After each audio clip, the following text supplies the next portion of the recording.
Vamos a hablar de una civilización milenaria que ha fascinado al mundo por su enigmática complejidad, una civilización de abundante riqueza que cautivó a grandes emperadores y llegó a formar parte de los momentos más cruciales de la historia.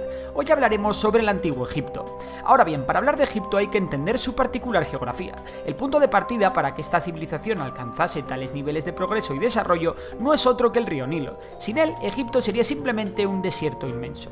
Además de servir como un canal de comunicación, el Nilo permitió el desarrollo de un sistema de cultivo que abastecía a la población y que se basaba en las dos crecidas anuales que convertían el terreno en un suelo muy fértil. Eso sí, estas crecidas también tenían sus inconvenientes, eran impredecibles y provocaban inundaciones. Las evidencias arqueológicas relatan que la civilización egipcia comenzó alrededor del sexto milenio a.C., durante el Neolítico, y todo apunta a que los primeros pobladores llegaron huyendo de la desertización del Sáhara, que se ve que por entonces era menos desierto. Y bueno, se encontraron con el Nilo y os podéis imaginar la fiesta.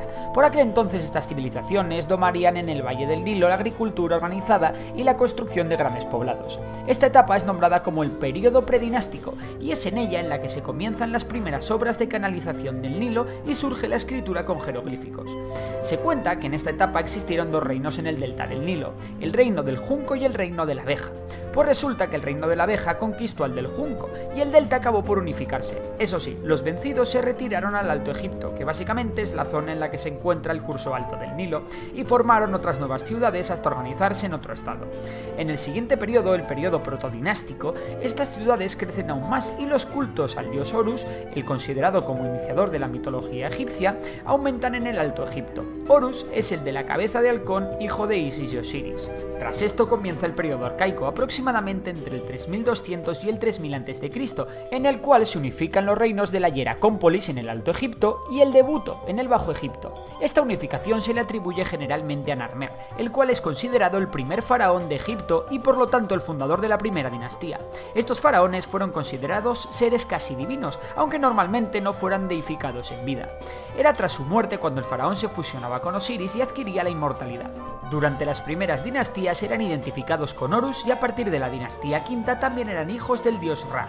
Con Egipto unificado comienza la época del Imperio Antiguo en el año 2635 a.C. Es en este momento en el que se inicia la dinastía tercera y se toma como capital la ciudad de Menfis. Los faraones, que creían en la vida después de la muerte, eran conscientes de su poder absoluto y centralizado y ordenaron la construcción de unas enormes estructuras funerarias conocidas como mastabas, o mejor aún como pirámides. El faraón más notable de la tercera dinastía, Zoser, construyó una de las mastabas más conocidas, la famosa pirámide escalonada de Saqqara. Para ello se valió del que pudo haber sido el primer científico de la historia, el erudito Imhotep, que además de arquitecto fue médico, astrónomo e ingeniero. Lo tenía todo el tío. Sin embargo, la época de mayor apogeo en el Imperio Antiguo se dio con los faraones de la cuarta dinastía, fundada por el faraón Senefero. Esta época de estabilidad, desarrollo y abundancia quedó plasmada en la gran cantidad de pirámides que se construyeron, y como no fue aquí donde se erigieron las tres famosas pirámides de Giza: la gran pirámide, que fue construida por Keops, la segunda en tamaño, que fue construida por Kefren, probablemente junto con la Esfinge, y la más pequeña de las tres, levantada en el reinado de Micerino. Cabe remarcar que aunque la idea de un faraón opulento que sometía al pueblo se encuentra extendida, no es del todo exacta. Los faraones garantizaban una serie de derechos, estaba extendida la propiedad privada y existía la posibilidad de ascenso social. El faraón tenía la propiedad de hombres y tierras teológicamente, pero en realidad la propiedad privada era un derecho con garantías jurídicas y legales garantizada por el Estado si estaba registrada, existiendo censos de bienes de la población. Con la quinta y sexta dinastía, a los egipcios se les empezó a ir la olla, y el faraón pasó a ser considerado el mismísimo dios Ra vivo.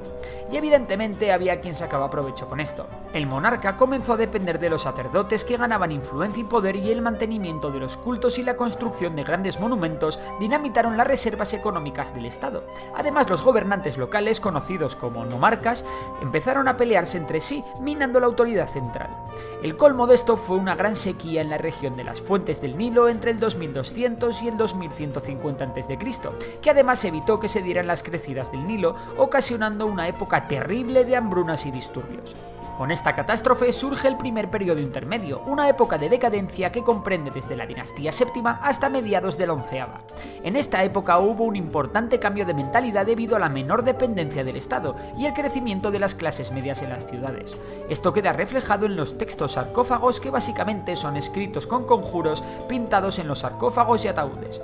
El Imperio Medio surge entre el 2050 y el 1750 a.C., de la mano del faraón Mentuhotep II, de la dinastía 11. Aquí se inicia otro periodo de prosperidad económica en el que Tebas, la actual Luxor, es elegida capital. Se realizan obras de ingeniería hidráulica impresionantes como la irrigación de El Fayum, y Egipto comienza relaciones comerciales con otras regiones de África, Asia o incluso el Mediterráneo. El Imperio Medio está marcado por el culto al dios Amón, y a propósito de esto, en el Imperio Medio sucedió algo curioso. Hubo una evolución de las ideas religiosas y el faraón pasó a ser un ser mortal, alejado de la idea anterior que se relacionaba con un ser divino. Eso sí, con una valentía, inteligencia y habilidad fuera de lo común. Los faraones más importantes de la época fueron Amenhotep I y Sesostris III. También en estos tiempos Egipto sufrió su primera conquista por parte de otra población, los Hicsos. Lo cierto es que Egipto era una civilización pacífica que había vivido muy bien y sin guerras debido a la abundancia de alimentos, y que además podía sobornar a los invasores con sus grandes reservas de oro. Sin embargo, el pueblo de los Hicsos, procedente de una región cercana a Siria, se metió de lleno en Egipto con caballos y carros de guerra. Os podéis imaginar la reacción que tuvo que tener el campesino egipcio de turno al encontrarse con tan tremendo percal. Evidentemente los Hicsos vencieron y conquistaron porque poseían mejores armas y supieron utilizar el factor sorpresa. Con la dominancia de los Hicsos surge un nuevo periodo intermedio en el que los gobernantes Hicsos se establecieron en el delta y tuvieron como capital a Baris. Finalmente los dirigentes egipcios de Tebas declararon la independencia, proclamaron la salvación de Egipto y dirigieron una guerra de liberación contra los Hicsos. La siguiente dinastía, la 13ª, da comienzo al Imperio Nuevo, en el 1550 a.C. Esta fue otra fase de esplendor que en sus inicios se caracteriza por la aparición de faraones guerreros que extendieron el territorio del antiguo Egipto, llegando incluso hasta el Éufrates. Las campañas militares posibilitaron la expansión económica y las explotaciones mineras se organizaban por el gobierno y se protegían con el ejército. Tutmosis I, tercer faraón de su dinastía, empujó las fronteras de Egipto a sus máximos límites y fue el primero en construir una tumba para él en el icónico Valle de los Reyes. Su hijo, Tutmosis II, inició un culebrón impresionante. En los primeros años de su reinado contrajo matrimonio con su medio hermana, la princesa real Hatshepsut, hija de Tutmosis I y de la reina Ahmose.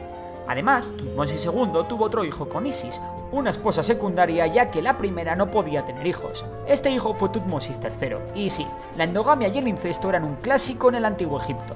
De hecho, el propio autor de Juego de Tronos se basó en los reyes egipcios para crear la famosa dinastía Targaryen. Fue en este tiempo donde se dio un caso atípico, aunque con algún precedente en Egipto, y es que se coronó faraón a una mujer. Cuando se vio lo suficientemente fuerte, la hasta entonces gran esposa real Hatshepsut, en presencia del faraón Tutmosis III, se autoproclamó también faraona de las dos tierras y primogénita de Amón, con el beneplácito de los sacerdotes. El golpe de efecto fue magnífico, y el inexperto Tutmosis III no pudo hacer otra cosa más que aceptar la superioridad de su tía y madrastra. Durante el reinado de la faraona Hatshepsut, Egipto vivió una época de paz en la que se restauraron templos y se embellecieron las ciudades. La ambición de Hatshepsut fue aún más grande y se propuso inaugurar una auténtica dinastía femenina de reyes. Por esta razón declaró heredera a su amada hija Neferura. A la muerte de su tía madrastra, Tutmosis III fue un gran faraón que, emulando a su abuelo Tutmosis I, realizó numerosas campañas y ascendió a Egipto al rango de gran potencia mundial. La genealogía de Tutmosis III siguió hasta Amenhotep IV, que fue un faraón muy particular. Este señor introdujo una serie de reformas con desastrosos resultados. Cambió su nombre por Akenatón, convirtió a Atón, el disco solar, en divina suprema y estableció una religión monoteísta. Para los sacerdotes tradicionales, quienes habían dedicado sus vidas enteras a los antiguos dioses y habían sido extremadamente poderosos hasta entonces, era una catástrofe. Akenatón y su conocida esposa Nefertiti, la del busto que todos hemos visto, fundaron una nueva capital en Ajetatón, Amarna, y reforjaron el arte egipcio cambiando los estándares y los cánones de belleza. Tras la muerte de Akenatón, el culto a Atón fue abandonado rápidamente y los sacerdotes de Amón recuperaron el poder. Los faraones posteriores, como Tutankamón, persiguieron toda memoria de la herejía, ahora conocida como el período de la Amarna. Por cierto, Tutankamón, que es el hijo de Akenatón, y a muchos os sonará, no fue un faraón muy exitoso, ya que el pobre tenía una deformidad física en la pierna y además contrajo malaria. De hecho, murió a los 19 años. Por lo que es conocido Tutankamón es por el descubrimiento de su tumba llevado a cabo en 1922 por el arqueólogo Howard Carter, algo que en su tiempo fue absolutamente mediático. El descubrimiento de esta galería subterránea, que había sobrevivido milagrosamente a los saqueadores de tumbas por un derrumbamiento, despertó el interés mundial por el antiguo Egipto. La enorme cantidad de artefactos de distintos materiales preciosos y tallas perfectamente conservadas del ajuar funerario de Tutankamón han viajado por todo el mundo para ser presentadas en innumerables exposiciones. Además, nació una curiosa superstición basada en la muerte de varios implicados en el descubrimiento de la tumba, la maldición del faraón. Nunca molestéis la tumba de un faraón, consejo de Memorias de Pez. Pero bueno, sigamos. En el 1279 a.C. asciende al trono Ramsés II el Grande de la dinastía de los Ramésidas. Fue uno de los faraones con el reinado más largo y además de tener una barbaridad de hijos, también mandó construir de una forma megalómana más estatuas y templos que cualquier otro faraón. También llevó a cabo importantes campañas militares contra los hititas. La dinastía de los Ramésidas fue una de las últimas grandes dinastías de Egipto y con ella muere la última época dorada del antiguo Egipto. Desde los tiempos del Imperio Antiguo, las invasiones a Egipto por su riqueza fueron creciendo paulatinamente, a la vez que el poder de los sacerdotes y terratenientes locales. La corrupción, las luchas externas, los disturbios y el robo de las tumbas reales o pirámides llevaron a dividir el país, iniciando otro periodo intermedio caracterizado por la gobernanza de dinastías de origen extranjero, como las libias o finalmente las persas. Aquí, aproximadamente en el 664 a.C., termina el antiguo Egipto, y Egipto se convierte en una satrapía, que es el nombre que se le dio a las provincias de los antiguos imperios medo y persa. Sin embargo, la maravillosa historia de Egipto aún no acaba aquí ni de lejos. Todavía nos queda hablar de las conquistas de Alejandro Magno y, por supuesto, del Imperio Romano, que también llegó a Egipto.